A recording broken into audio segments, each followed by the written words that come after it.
So I don't really know how to start these things, but today I just wanted to take a look at some recent stuff coming from a gentleman by the name of Michael Knowles, who I think has said some pretty reprehensible things, and I think he's also just flat out wrong about quite a few things. So let's just take a look at one of his more recent videos and go over the things that he is doing wrong. Mob stormed the Capitol to disrupt the Legislative Assembly and threatened violence if the politicians didn't give the mob what it wanted. Now, what's the term that we're supposed to use for that? If the mob comprised conservative Midwestern grannies and eccentric men in horn hats getting personal tours of the Capitol by the Washington police, we would of course call that an insurrection. The most dangerous, almost coup d'etat in the history of the world. So this is a pretty clear misrepresentation of events. January 6th is the event that Knowles is referring to and describing as quote-unquote guided tours of the U.S. Capitol. But, this is a little bit different than how things actually unfolded. This is the event where a crowd set up gallows and were chanting that they wanted to hang Mike Pence, the vice president, and they violently forced their way into the Capitol building, breaking glass and windows to disrupt the certification of electoral votes to keep their preferred person in office, as opposed to who the nation elected. Knowles likes to point to civil authority being a good example of the people's will when it suits his ideology, like with the right to abortion being overturned by the Supreme Court. In debates he talks about this. But he will try to minimize events that usurp that same civic authority whenever it's his political ideology that's being upheld. Take case in point here with January 6th.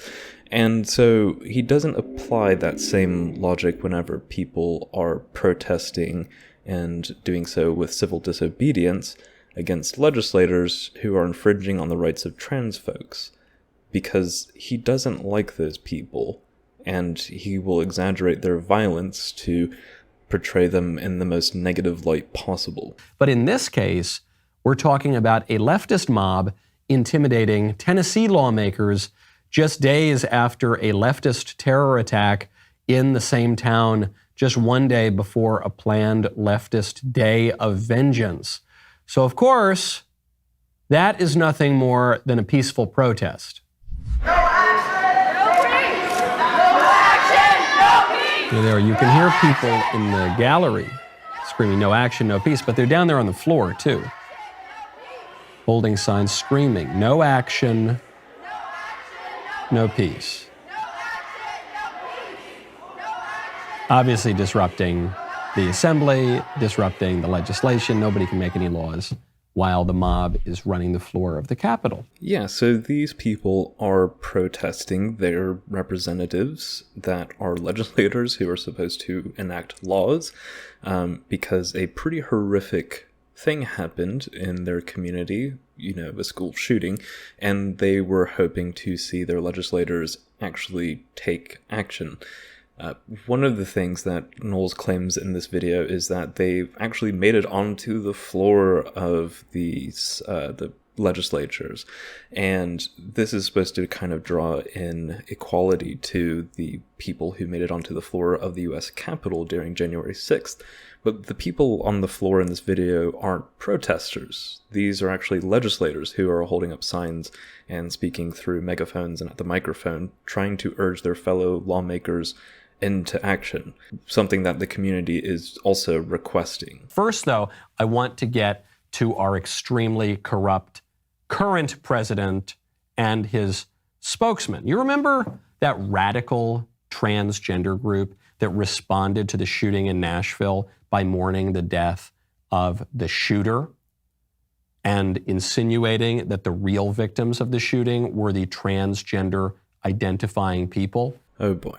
This comes from a statement put out after the shooting from a trans right organization called Trans Resistance Network.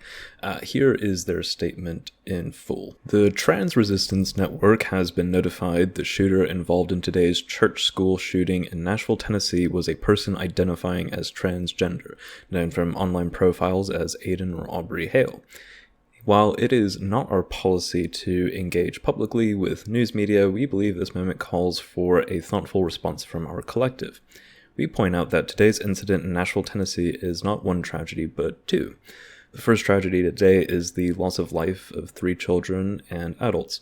We extend our deepest sympathies and heartfelt prayers to those families dealing with the loss of loved ones. There is nothing we can offer that will comfort the hurt or ease the sorrow. We mourn with you. The second and more complex tragedy is that Aiden or Aubrey Hale, who felt he had no other effective way to be seen than to lash out by taking the life of others and by consequence himself. We do not claim to know the individual or have access to their inner thoughts and feelings. We do note that life for transgender people is very difficult and made more difficult in the preceding months by a virtual avalanche of anti-trans legislation and public callouts by right-wing personalities and political figures for nothing less than the genocidal eradication of trans people from society. Many transgender people deal with anxiety, depression, thoughts of suicide, and PTSD from the near constant drumbeat of anti-trans hate, lack of acceptance from family members and certain religious institutions, denial of our existence, and calls for detransition and forced conversion. All these factors contribute to a population that is medically underserved and who often face anti-trans bias while accessing care, leading to significant physical and mental health disparities. Hate has consequences. Now, this statement isn't exactly great, as it seemingly equates the school shooting to the hardships faced by the shooter for being trans. All that they really say, though, is that tragedies like the school shooting can be a result of the tragic treatment of transgender people. There is no mourning for the shooter to be found here, but I will say greater condemnation really wouldn't hurt in this statement. If we want to see the mourning for someone who was in the process of doing a terrible thing, you can look no further than Trump's statements regarding Ashley Babbitt. What this trans resistance network is saying is accurate, though, when it comes to school shooters being born from harmful acts towards them. On page 19 of the final report and findings of the Safe School Initiative, which was created to examine the epidemic of school shootings, the majority of school shooters, at 71%, quote, felt persecuted, bullied, threatened, attacked, or injured by others prior to the incident. The statement gave examples that are potential instances where the shooter may have experienced these circumstances which then led to their actions. Nowhere in this statement does it say that the quote-unquote real victims, as Knowles puts it, were trans folks. The rhetoric that the statement does cite as being harmful to trans people, though, does include some things that Michael Knowles himself has said. There can be no middle way in dealing with transgenderism. It is all or nothing. If transgenderism is true, if men really can become women, then it's true for everybody of all ages. If transgenderism is false, as it is, if men really can't become women, as they cannot, then it's false for everybody too. And if it's false, then we should not indulge it, especially since that indulgence requires taking away the rights and customs of so many people. If it is false, then for the good of society, and especially for the good of the poor people who have fallen prey to this confusion, transgenderism must be eradicated from public life entirely. The whole preposterous ideology. He misrepresents this statement because otherwise he would have to acknowledge that perhaps the vapid transphobia he has been spouting lately with a decent reach may have played a role in this event even. Well, that's pretty much the White House position, too. One of the things that we saw during the midterm elections is that people don't want their freedoms to be taken. They want us to fight for their freedoms. And so it is shameful, it is disturbing, and our hearts go out to the trans community as they are under attack right now. The trans community. That's what's our hearts go out to the trans community under attack after a transgender attack on little kids at a Christian school, where we still haven't seen the manifesto, but what the chief of police suggested was that gender ideology played a pretty big role in the attack. The real victims, the trans community. We're not even 5 minutes into Knowles' video, and we already have come across yet another huge pile of misinformation. Michael shows us what he is insinuating is the White House's response to the shooting in Nashville, but this is not the case. At first I thought this was just a carefully edited portion of the White House's response to the shooting, but in actuality this was the response to a question from reporters about the recent Kentucky Senate bill that targets trans youth by forcing schools to not allow for trans students to be addressed as the gender they are expressing by either staff or students. It also prevents trans youth from receiving what is considered gender-affirming care from their doctors, which goes against what every medical association advises for aiding children in their transition. This isn't meant to prevent children from being quote-unquote butchered by the doctors and parents, as conservative pundits would have you believe, because the bill could have only included the section that prohibited surgeries for minors, but it instead also includes clauses that prohibit doctors giving what is considered proper medical care for their patients. So with that context, it probably makes a lot more sense as to why White House Press Secretary Jean-Pierre said what she said here. Here's actually what the president's administration had to say about the shooting, which was in the White House statement and not in response to a reporter's question. Now, it's been 3 days since the tragic school shooting in Nashville, and we've heard nothing from Republicans in Congress about what they will do to stop our kids from being murdered in our schools and in our communities. In fact, we've now heard a number of Republican members of Congress that they don't intend to do anything at all. And in North Carolina yesterday, the Republican-controlled state legislature didn't skip a beat in overriding Governor Cooper's veto on a dangerous bill that makes communities less safe. That's the opposite of common sense. And it is outrageous. As the president has said, we need Congress to act now. Doing nothing when guns are the leading killer of our kids in America is absolutely unacceptable. We need to pass an assault weapons ban, mandate universal background checks, require safe storage of guns, hold manufacturers accountable. These are just common sense policies with broad public support, and Republicans owe answers to the American people about why they won't protect our kids. They owe answers to the Nashville families who lost their 3 kids, the 9-year-olds. They owe answers to Uvalde, the parents of Uvalde, 19 kids. They owe answers to the people in Buffalo who, like every other American on a Saturday, went to the grocery store. They owe answers to them and their families, that community.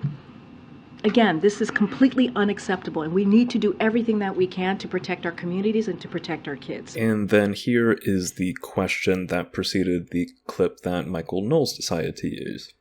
Kentucky, the Kentucky legislature overrode the governor's veto of a bill that restricts aspects of trans youth, gender affirming care, and the use of bathrooms. I know that the White House released a proclamation for Trans Day of Visibility. There is a march happening tomorrow to commemorate this day, but also to protest these type of bills that are continuing to be passed and advanced in legislatures across the country. What is the White House's message to these lawmakers that are passing these bills and to those who are taking to the streets to protest them? So look, first of all, we support peaceful protest. We think it's important for Americans and people just across the country to make their voices heard, just as long as it's peaceful. And we've been very clear about these anti-LGBTQ bills that we're seeing in state legislatures across the country, in particular these anti-trans bills, as they attack trans kids, as they attack trans parents. It is shameful and it is unacceptable. As you mentioned, tomorrow's Trans Visibility Day, on a day that we should be lifting up our trans kids, our trans youth, and making sure that they feel seen. We're seeing more and more of these hateful bills. And that's what Republicans want to spend their time on. They don't want to talk about lowering costs. They don't want to talk about actually making Americans' lives better. They want to take away people's freedoms. And one of the things that we saw during the midterm elections is that people don't want their freedoms to be taken. They want us to fight for their freedoms.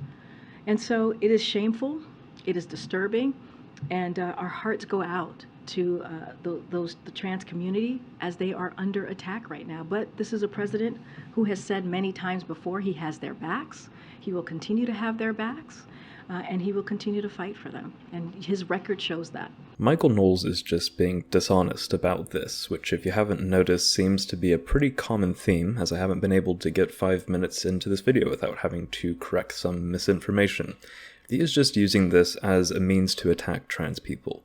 He suggests that trans people and their allies only care about themselves and cry wolf about being attacked. According to him, trans people are claiming to be the real victims of the most recent incidents while calling the school shooting a quote-unquote transgender attack. He is trying to frame this as the trans community being violent or attempting to perpetrate violence by pointing to these pieces of misleading evidence. Tucker Carlson suggested recently that trans folks are the mirror image or enemy of Christians in this country. Why are some trans people so angry, and why do they seem to be mad specifically at traditional Christians? We can't think of any trans person who's ever been murdered by a pastor. As far as we know, that has never happened. So it's not an actual threat of violence from Christians that's inspiring some trans people to buy AR-15s. No, it's got to be more fundamental than that. And it is. The trans movement is the mirror image of Christianity, and therefore its natural enemy.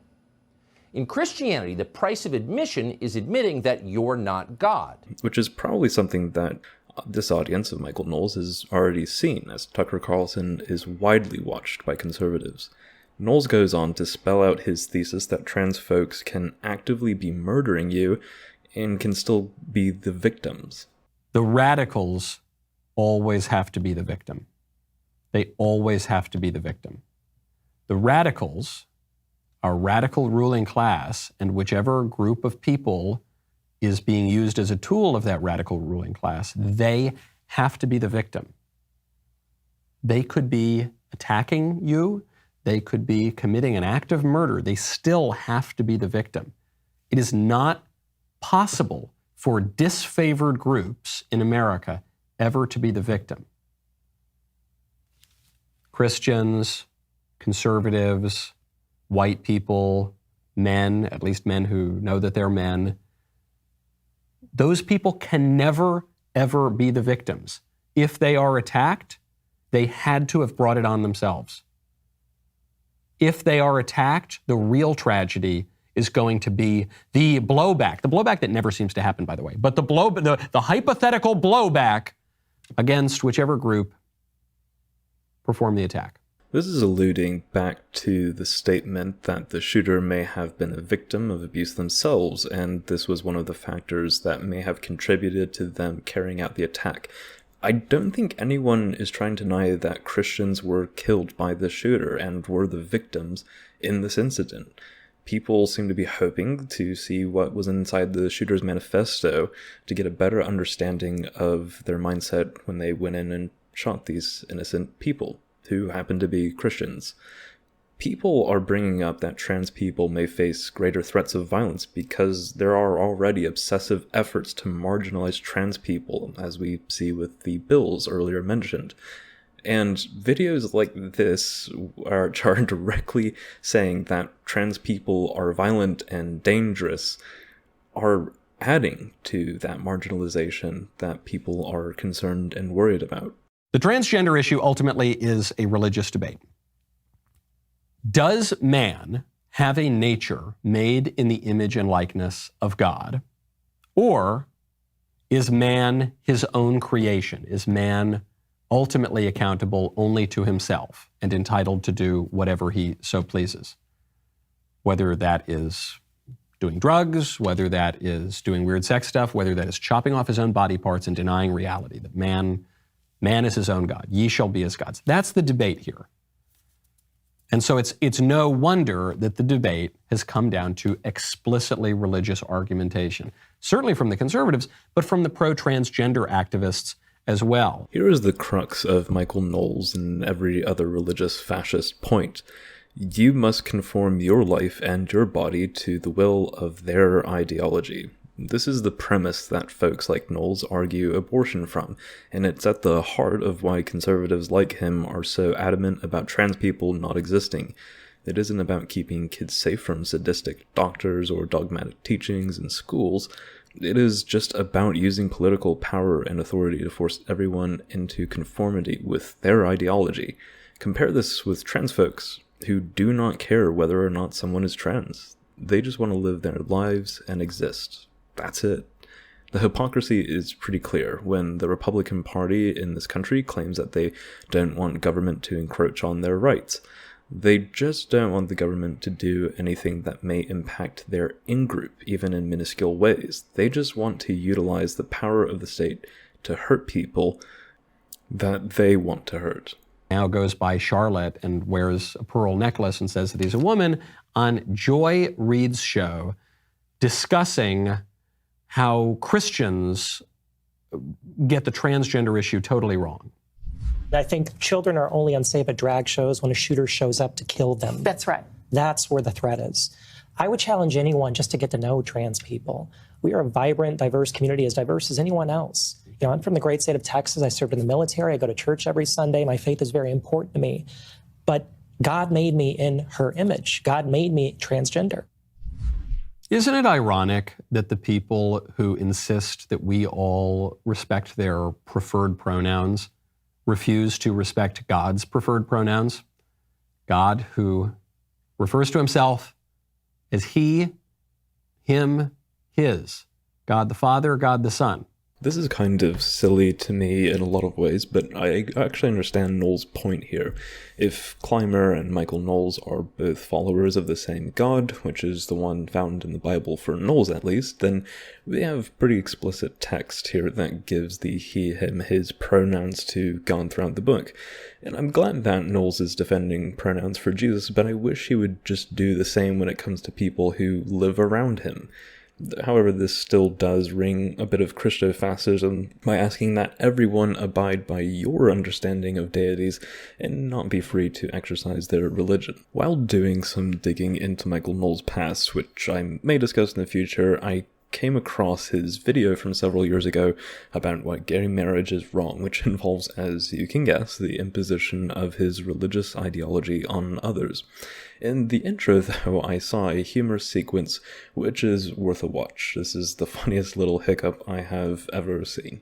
Should conservatives accept and embrace gay marriage? Do conservatives need to embrace gay marriage to survive? We will speak to YouTube star and the author of Made for Love, Same-Sex Attractions and the Catholic Church, Father Michael Schmitz. We will discuss what has become one of the central preoccupations of our age, even though it only affects a relatively small number of Americans. We will discuss a whole range of subjects with regard to sexual morality and the question of same-sex marriage, and decide once and for all what the GOP and conservatives should do. I am Michael Knowles, and this is the Michael Knowles Show.